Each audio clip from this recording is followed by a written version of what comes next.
Hey, I'm Nick By. I'm at PAX 2016 and I'm here with Xbox's Larry, Major Nelson Herb. Thank you very much for joining me. Good to see you. I was questioning whether I should come see you or not because I'm highly embarrassed. Embarrassed? Yeah. Why is that? Well, the whole onesie thing.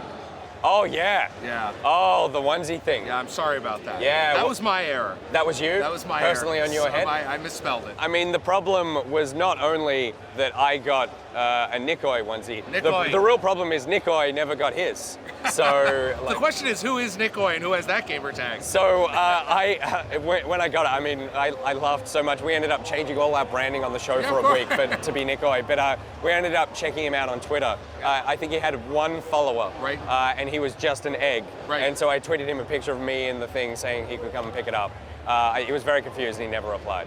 That'll do it. Yeah. Anyway, but here I am to make good. Welcome to PAX. Is this your first PAX Australia? It is. Yep. Yeah, first and, time. when I roll, I did the keynote on Friday. I Yeah. opened the show. And it's certainly not my first time to Australia, but my first time to Melbourne and PAX Australia, and it's delightful. Yeah. What do you look to get out of events like this?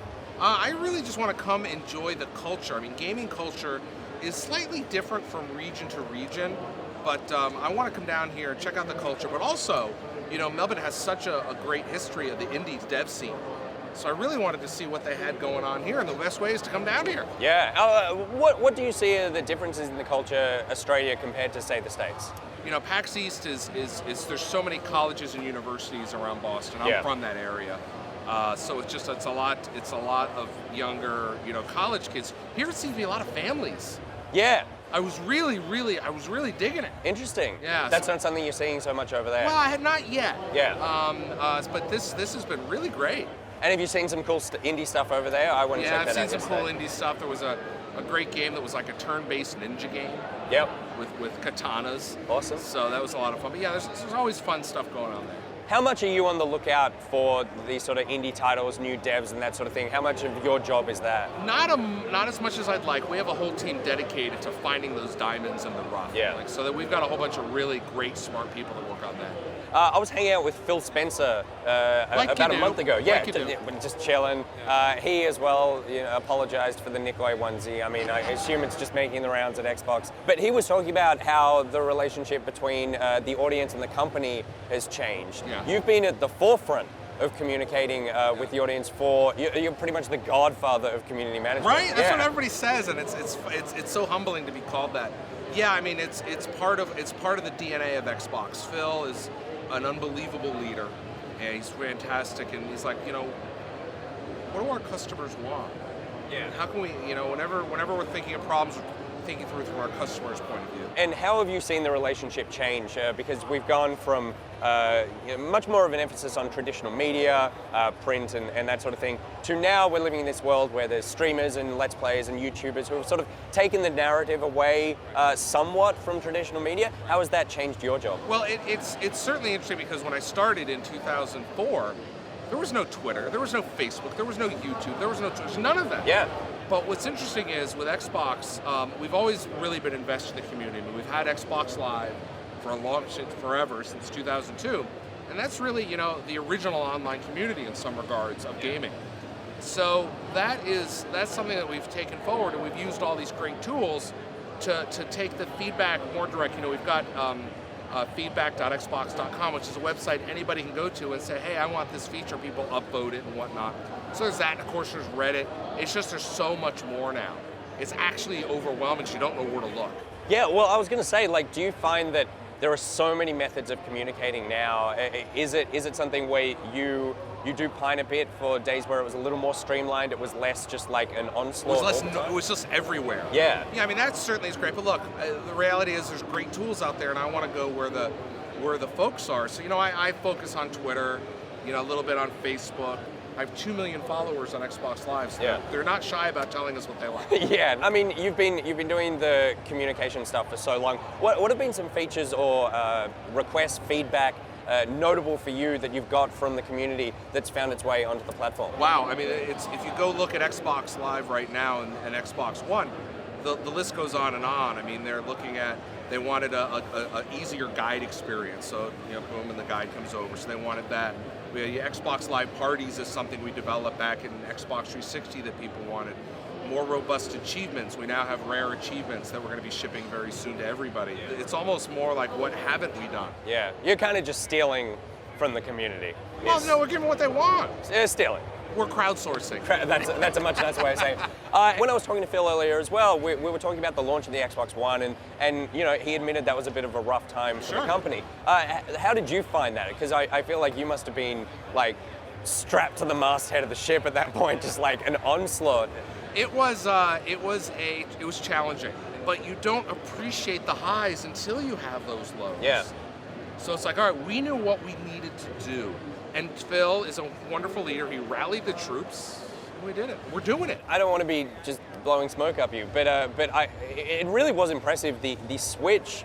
You did a sort of full 180 of going, you know, this is what we're launching with, and this is what we want to give you.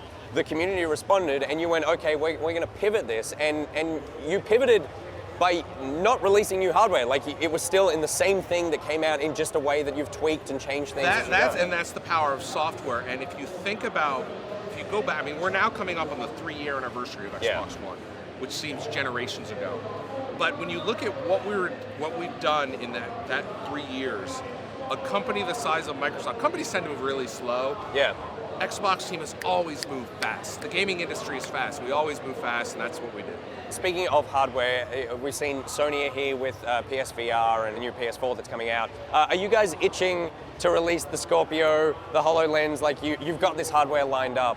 We want to release it when it's the right time, when it's ready. I'm sure you talked to Phil about VR, and if the audience demands it and the community is like, hey, we want it, and those right experiences are there, of course we're going to do it. We just haven't seen anything that's right yet. Interesting. Well, you may not have seen something that's right with VR, but you seem to see something in AR. Right. Are you confident with the HoloLens, like the AR double down, or is it more like this is putting out some feelers to see if this is something that could be? Well, I think, you know, when I had the rare opportunity of seeing HoloLens very, very early on, years before we announced it. And can you say when? Like time period wise? I can't really say when. I will just say it was many years. Yeah. And I remember I went into a room. There was a ginormous table, and you had to put your head down into this thing. And I looked through these little holes, and I saw a dancing holographic lobster. And you became a believer. And then I was like, this is amazing. And to see that technology is now shrunk down and is head worn. And now it's scanning your environment. Now you can put devices and things on this table, or I can make characters appear over your shoulder, or I can augment my world. That is really powerful. That's hard to do. Yeah. Do you think that AR will probably be the future, of more, I guess, integrated into our daily lives than something like VR? I think it's less off-putting because it's inclusive, meaning I could sit here with a HoloLens on. We could, and you could have one on, and we could spread a spreadsheet out on the table, or we could do a project. We can even do Minecraft right here on the table. Yeah. But I'm still seeing you. Yeah. I'm still seeing the table. I'm still seeing the people out here.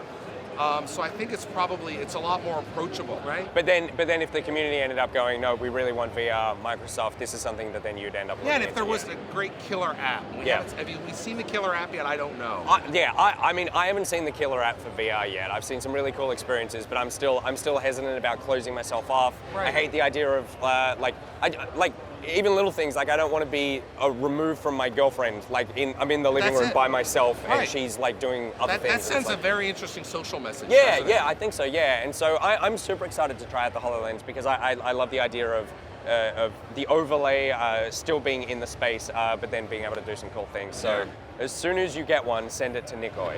Yeah. Nick Boy or Nikoy? Look, we'd both appreciate one. Larry, thank you very much for your time. My pleasure, man.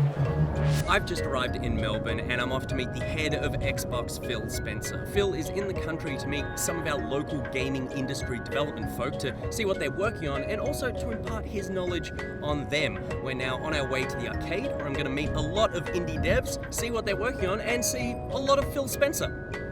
Though hopefully not too much. Although that would be one way to make sure this video goes viral.